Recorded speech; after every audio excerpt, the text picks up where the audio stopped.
ख़वातीन को ज़्यादा तालीम का इशू आता है, ये क्यों एक कॉन्सेप्ट बना हुआ है? और ये क्या कॉन्सेप्ट क्या इंटीरियर की साइड पे ज़्यादा है?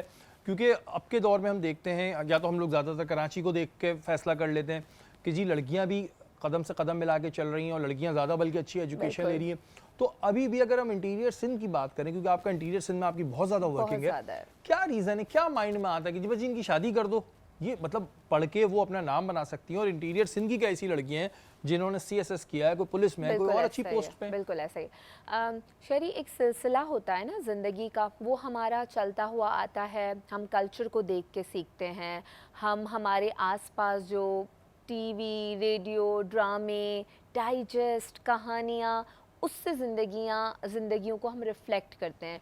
तो हमने हमेशा यही देखा कि लड़कियों की शादी की ही बात की जाती है।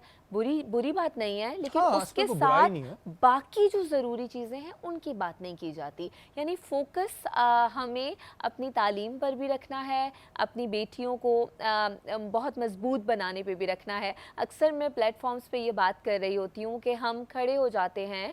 मैं भी इस बात की बहुत शिद्दत से मैं चाहती हूँ कि हर बच्ची को उसकी जायदाद में माँ बाप की ज़रूर हिस्सा मिले। लेकिन जब हम यहाँ बात करते हैं कि आपने बेटी को तालीम नहीं दी, उसको शऊर नहीं दिया, उसको एम्पावर नहीं किया, तो उसकी वो जायदाद कितनी आसानी से कोई भी अपने नाम कर लेगा।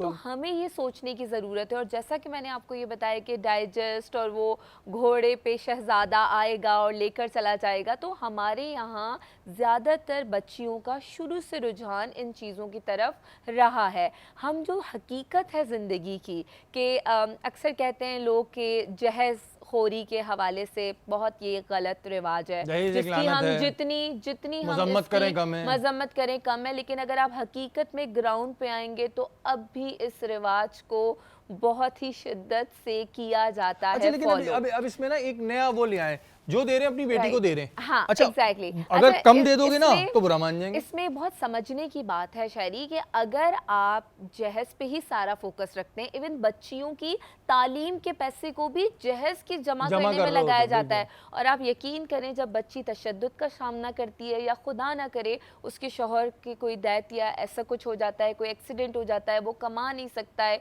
या कोई भी ऐसे मामलात होते हैं, तो वो फ्रिज टीवी उठ के मदद नहीं करते, वो तशद्दुद से नहीं बचाते, वो ज़िंदगी के मौशी मसाइल को नहीं हल करते। तो हमें ये समझने की ज़रूरत है। और अब जैसे कि आपने बात की और हमारे सामने बहुत मिसालें मौजूद हैं कि बेटियां बहुत कुछ कर रही हैं, वो हर फील्ड में आगे आ रही हैं। अब इन मिसालों को हमें हाईलाइट करने की ज़रूरत है। अब इन मिसालों को हमें लोगों को बताने की ज़रूरत है। ये जो इंटीरियर की तरफ मेरा बहुत ज़्यादा रुझान है, हम वहाँ जाके ख़वातीन से सिर्फ बात नहीं करते, हम मर्द हजरात से भी बात करते हैं। हम उस बाप से, उस भाई से, उस शौहर से बात कर रहे होते हैं कि कितना ज़रूरी है कि जब आप अपनी घर की बेटियों को, माओं को मजबूत करेंगे। हम ये देखते हैं कि अक्सर इंटीरियर में कदम बाहर नहीं निकाल सकती औरत, चाहे बच्चे को कोई चोट लग जाए, उसका सर फट जाए, कोई, क्योंकि इजाज़त नहीं है। कारोकारी का सिलसिला आज भी है। और